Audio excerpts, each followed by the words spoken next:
sometimes make you nervous, and the last thing McGrath wants to do is let Albertine get around him, because you know, that he might hold him back, and that would allow Emig and Hughes perhaps to catch up to him. So it's important for McGrath to just push forward and make Albertine really work hard for it. By the majority of the record crowd down into the pit as we come back up to the finish line jump. It is Jeremy McGrath. His overall victory last year, the first win of the season, of course, getting him off to a great start for his championship season.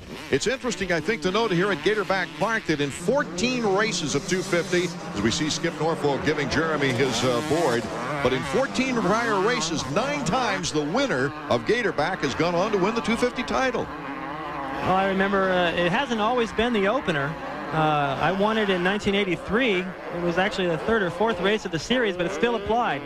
Mark Barnett also won that day in the 125 class. We both went on to win the title. Mark Barnett, who came back to work this track into terrific condition after the rains earlier in the week.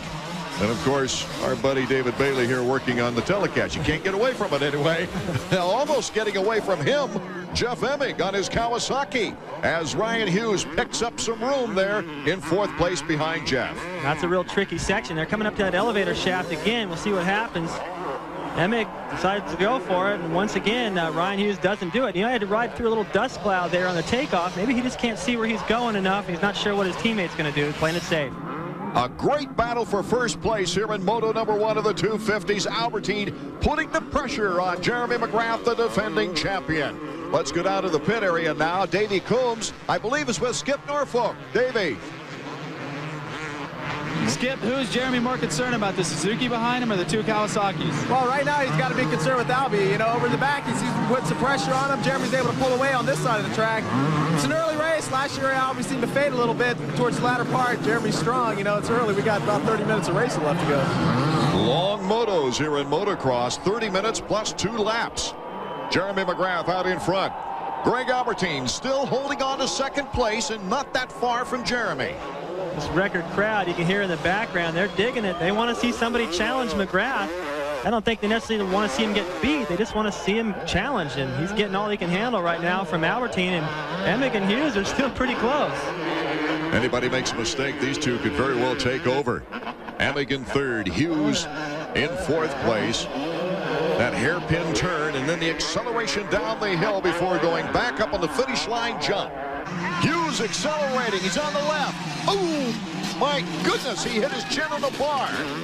And yet he's still taking on Jeff Emig. Yeah, this kid is so strong. He's a fighter. I've said that 100 times, but you can see it. He wants to get around his teammates so bad. I think Emig's holding him up right now, and there aren't many guys in the circuit that can absorb an impact like that and just keep on going. I was going to nickname him Timex, man. This kid takes a licking and keeps on ticking. Look how high he goes. And I don't think he was really very tall on the motorcycle, and well, he wasn't able to absorb that as well as I think he could have, but what an impact. I think he hit his chest in the crossbar as well. That also says a lot for the suspensions of these bikes, taking that kind of impact. Well, it sure does. And, you know, you look at Ryan Hughes, he's riding as hard as he can, and he still can't get around his teammate, and they're off the pace of McGrath. So, welcome to the 250s. McGrath, Albertine, and Emig are at top 3, with Hughes and the Rocco in the top 5. We'll be back with more 250 action in a moment. AMA Motocross on ESPN2 is being brought to you by Dunlop. Simply the best for your bike. Welcome back to Gatorback Cycle Park as we've got quite a battle going on. You see there number 2, Emig, number 5, Hughes. They are riding behind Jeremy McGrath and Greg Albertine. These guys really starting to put the pressure on Albertine right now. This battle really shaping up for 2nd place. Albertine sat out Atlanta, the Supercross Series, to get physically ready for this matchup. Davey Coombs is with Wyatt Seals down the pit area. It looks like Rhino's having a hard time getting around Jeff. He can't get the lead until he gets around his teammate. Is that going to create a problem? Well, I hope it doesn't create a problem. I mean, I'm sure that he's a little bit frustrated right now. I think Jeff's holding him up, definitely. And it's keeping him, you know, it's letting Jeremy get away. We all know what happens when Jeremy gets away. We'll keep an eye on that as the race goes on.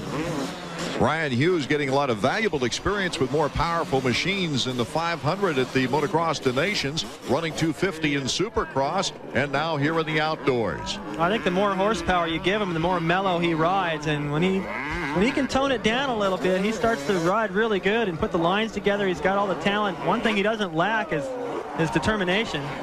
There, ooh, he almost cased that double on the elevator. Maybe that's why he didn't try it the first 2 times we saw him. Yeah, you could hear it bottom out, metal to metal. So, I mean, that's a hard impact. When you go past that bump rubber and you hear metal to metal, you're landing hard. That's twice now in a matter of a lap or two that he's had a hard impact. So this kid is giving it everything he's got, and he's probably got to wonder what else do I have to give. I mean, he's still not up to the pace of McGrath. You saw McGrath, Albertine, Emig. Albertine coming into our picture. Number 16, the South African, in his second outdoor series here in the Nationals. After coming over as a former world champion, 3-time world champion in motocross in Europe. I think Albertine really shines more in the outdoor races, and you must like Gatorback, because every time they come here, he's fast. Put a lot of pressure on McGrath those early laps. He's starting to lose that a little bit now. You can see McGrath already starting down into the pit. He's got a comfortable distance. Now it looks like Albertine's going to have company from the Kawasaki guys, and that may force him to ride more defensive, and like Wyatt said, that's going to let McGrath get away. Boy, and McGrath has taken advantage of it. On that last shot, you saw the interval between McGrath and Albertine as he's already off the finish line jump, and Albertine is landing. We're going to have a good 3-way battle, it looks like, for second place, David. And if you look back, yeah, definitely. And when you look back behind these guys, there's nobody. You know, where the heck is LaRocco and Bradshaw, guys like that, Lawrence? I would expect to see them up there, even perhaps Henry, but they all must have gotten a pretty poor start. These guys, you could probably fall down and pick it up and still not lose a position. Hughes battling with Emig as we get set to break away for a moment. Our leader still, Jeremy McGrath, is pulling away. Albertine still in second place, but he's got a battle on his hands.